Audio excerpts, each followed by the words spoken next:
চিকিৎসক হতে এসে পেশাদার কঙ্কাল সাপ্লায়ার হয়ে গেছেন উত্তরার সাপ্পোরা ডেন্টাল কলেজ ও হাসপাতালের দুই শিক্ষার্থী। কয়েক বছর থেকে মানব কঙ্কাল চুরি করে এরপর ব্ল্যাকে বিক্রি করতেন। ঢাকা মেট্রোপলিটন পুলিশের এক অভিযানে উদ্ধার হয়েছে মোট ৪৭টি মানব কঙ্কাল। এই ঘটনায় দুই শিক্ষার্থী সহ মোট ৪ জনকে গ্রেফতার করা হয়েছে। অনুপ পিয়ালের রিপোর্ট। 5+ স্টার রেটিং প্রাপ্ত দেশের সর্বোচ্চ বিদ্যুৎ সাশ্রয়ী ওয়ালটন এসি স্মার্ট কমফোর্ট এখন নেক্সট লেভেলে।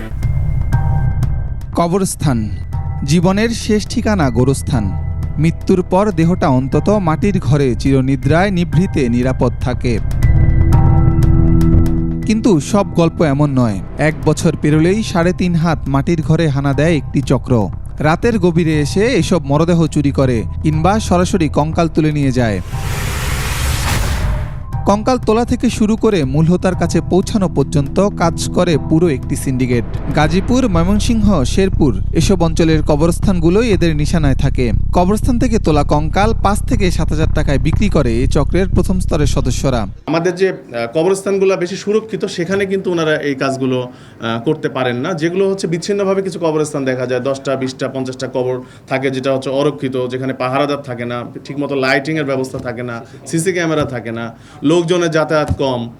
সে সকল জায়গাতে তারা টার্গেট করে তারা সেখান থেকে হয়তো 1 বছর পরে সেখান থেকে কঙ্কাল, তাদের যে এজেন্ট আছে অথবা তাদের যে লোকবল আছে, সেগুলো দিয়ে সেখান থেকে কঙ্কালগুলো সংগ্রহ করে সেটা কেমিক্যালের মাধ্যমে প্রসেস করে তারপর তারা ফিটিং করে ফাইনালি এই স্টুডেন্টগুলো হচ্ছে তাদের কাছে 5-7 হাজার টাকা করে নিয়ে 15-20 হাজার টাকা সেল করে। ঢাকার মণিপুরি পাড়ায় চলছে কঙ্কাল বিক্রির অবাধ ব্যবসা।